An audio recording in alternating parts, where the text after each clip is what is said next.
Feeding our brain is obviously essential to keeping it healthy, but how best to nourish it is not that simple. So all this season on Healing Quest, we're going to bring you expert advice on that topic from Dr. Nicholas Gonzalez. He made the concept of food as medicine the cornerstone of his practice in New York City. And I must say, I was surprised when he told me about his view of the single most important thing he says we can all do to nourish our brains. The single most important thing you can do for your brain, and probably the least promoted, is to drink enough water. And the reason why that's so important, most body cells are 75% water, brain cells are 85% water. Most of us don't drink water. Most of us drink teas, coffee, herbal teas, which are actually diuretic. For every 10 ounces of coffee that you drink or 10 ounces of an energy drink you drink, you actually lose 12 ounces of fluid.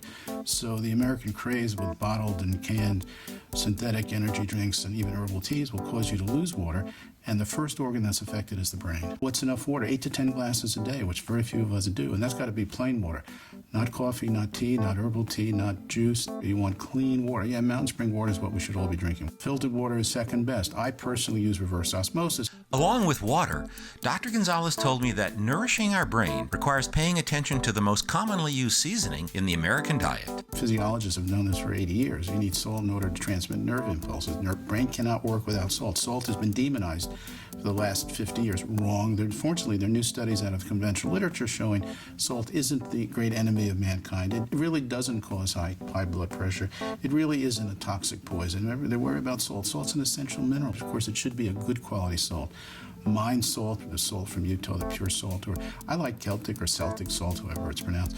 It's got 80 different minerals in it. So real unrefined sea salt has 50 to 80 minerals in addition to sodium chloride. The purified salt that you get in the store in the supermarket has just been purified.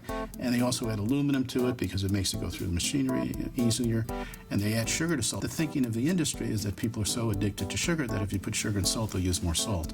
So no, it should not be the regular store brands. Get a good quality sea salt with all the minerals.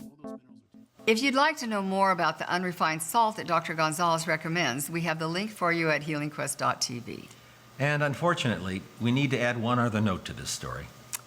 Shortly after we interviewed Dr. Gonzalez, he unexpectedly passed away.